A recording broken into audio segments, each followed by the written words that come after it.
अंगारा और खूनी भेड़िया। इसके पहले दो भागों में आपने पढ़ा कि इस तरह से एक बच्चों की स्कूल बस एक जंगल से गुजर रही होती है, तो वहाँ उसका टायर पंचर होता है और एक जंगल बाबा आते हैं और उन सब बच्चों को ले जाते हैं। उसके बाद उन सब के गायब होने की खबर आती है, तो एक शिकारी उस खबर को पढ़ता है और 1 लाख का इनाम देखकर वो भी जंगल में आता है उस भेड़ियों को पकड़ने के लिए। परंतु वो उसके अगले दिन उसकी भी लाश मिलती है पुलिस को, और ये खबर धीरे धीरे अंगारा द्वीप में अंगारा के पास पहुंचती है। तो अंगारा उस भेड़िए को पकड़ने का निश्चय करता है। अब उसके आगे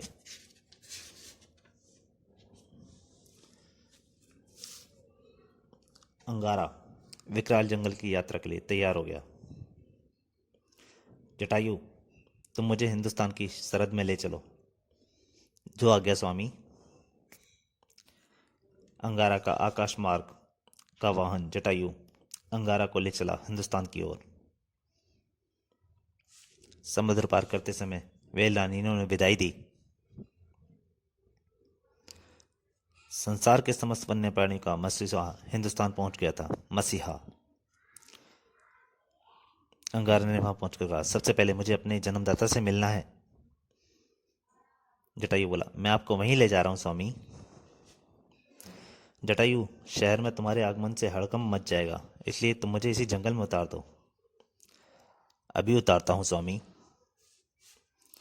जटायु ने अंगारा को एक जंगल में उतार दिया। तुम इसी जंगल में विश्राम करो, शीघ्र ही मैं तुमसे संपर्क करूंगा। मैं प्रतीक्षा करूंगा स्वामी। फिर अंगारा शहर की ओर चल पड़ा।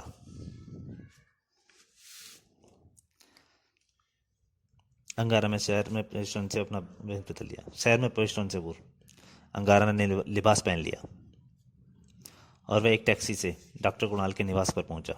डॉक्टर कुणाल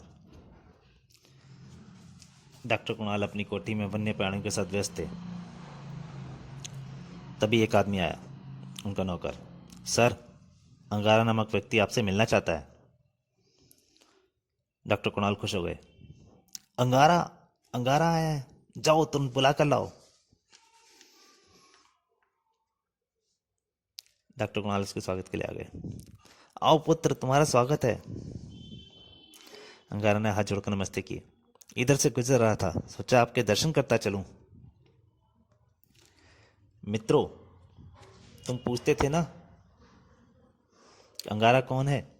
देखो, यह है अंगारा, संसार का सर्वशक्तिमान वन्य प्राणी। डॉक्टर कुणाल ने जानवर को बताया था, और तभी जानवर ही बोल बैठे, वन्य प्राणी लेकिन आदमी जैसा? वो अंगारा को आदमी समझ रहे थे।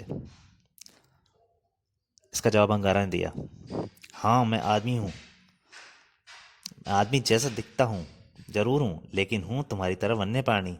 मैं तुम सबका मित्र हूं। नाम तो बहुत सुना था, देखा आज ही है। मैंने तुम्हारे कारनामे सुनाता रहता हूँ, लेकिन यह तो बताओ तुम्हारा यहाँ कैसे आना हुआ? विकराल जंगल का खूनी भेड़िया मुझे यहाँ खींच लाया है। डॉक्टर कुणाल ने बोला, मैं भी उसके बारे में बहुत कुछ सुन चुका हूँ, मेरी भी इच्छा थी उससे दो दो हाथ करूं। तो मेरे साथ चलिए। हाँ, यह ठीक रहेगा, मैं तुम्हारे साथ चलता हूँ और हम दोनों शिकारी बनकर वहां पहुंचेंगे।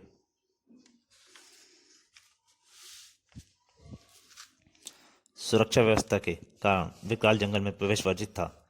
यहाँ तक कि हाईवे का आवागमन बंद कर दिया गया था, क्योंकि विकराल जंगल को पुलिस ने फौज के हवाले कर दिया गया, इसलिए फौज ने बैरिकेडिंग लगा रखी थी। क्या बात है, तुमने हमारी गाड़ी क्यों रोकी? आगे का रास्ता ब्लॉक है। विकराल जंगल में खूनी भेड़िए का आतंक है, आप हाईवे पार करने के लिए किनारे वाला मार्ग चुन लें। हमने जंगल वाले रास्ते जाने वाला हर रास्ता ब्लॉक कर दिया है। लेकिन इस तरह कब तक जंगल के रास्ते ब्लॉक करके रखोगे? जब तक हमारी फोर्स भेड़िए को खत्म नहीं कर देती। अंगारा ने पूछा, आपने फोर्स किस तरह उसका सफाया करेगी? उस नरभक्षी भेड़िए को जब जंगल में किसी इंसान का मांस नहीं मिलेगा, तो वह जंगल से बाहर निकलकर शिकार करने की कोशिश करेगा, और फिर जैसे ही वह बाहर निकलेगा हम उसे मार गिराएंगे। यह कर्नल मोगा का प्लान है। क्या तुम्हारा ऑफिस कर्नल गोगा जंगल में जाकर भेड़िए का शिकार नहीं कर सकता? हमारे ऑफिसर को आत्महत्या करने का शौक नहीं है। अगर कोई तुम्हारी आंखों में धूल झोंक कर जंगल में घुसाए तो क्या तुम जंगल में जाकर उसका पीछा करोगे? हम उसकी पीठ पर गोली तो मरा सकते हैं मगर जंगल में कदम नहीं रखेंगे। अंगारा कुछ समझ गया। तो फिर तुम लोग मेरी पीठ पर गोली दागो, मैं जंगल जा रहा हूँ। फौज के वो सैनिक चौंक कर बोला, क्या? पर तब तक अंगारा बैरिकेटिंग तोड़ कर भागने लग गया था। अब वो सैनिक चिल्लाया, खबरदार रुक जाओ, बंदूक तान कर। गोली चलाओ दोस्त, गोली, मैं अब रुकने वाला नहीं। तब तक उनके सैनिक के ऑफिसर ने आदेश दे दिया, फायर। और सैनिकों की गोली कर छूटी, धाए धाए धाए धाए।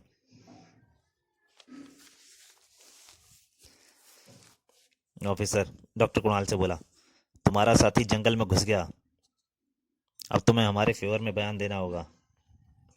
वे अगर हमारी गोली से घायल भी हुआ होगा तब भी। सुनो सार्जेंट, मैं तो यही बयान दूंगा, तुमने जानबूझकर उसे जंगल में जाने के लिए उकसाया था। बयान देने से क्या यह बेहतरीन ना होगा कि मैं उसे पकड़कर वापस ले आऊं? यानी कि उसके पीछे पीछे मौत के मुंह में छलांग लगाओगे? ऑफ कोर्स, लेकिन हम मरकर नहीं, जीवित लौटेंगे। ठीक है, मैं तुम पर गोलियां नहीं चलाऊंगा, तुम फौरन उसे पकड़ कर लाओ। अंगारा के पीछे पीछे डॉक्टर कुणाल भी जंगल में दाखिल हो गए। तो दोस्तों, ये भाग यहीं तक, बाकी कहानी इसके अगले भाग में। तब तक प्लीज़ वीडियो को लाइक ज़रूर कीजिएगा अगर आपको पसंद आए, और शेयर ज़रूर कीजिएगा। और हाँ दोस्तों, अगर वीडियो आपको पूरा मजा लेना है तो हमेशा पहले भाग से लेके पढ़िए। इसके पहले भी 2 भाग करते हूँ, वो कहानी ज़रूर पूरी पढ़िए।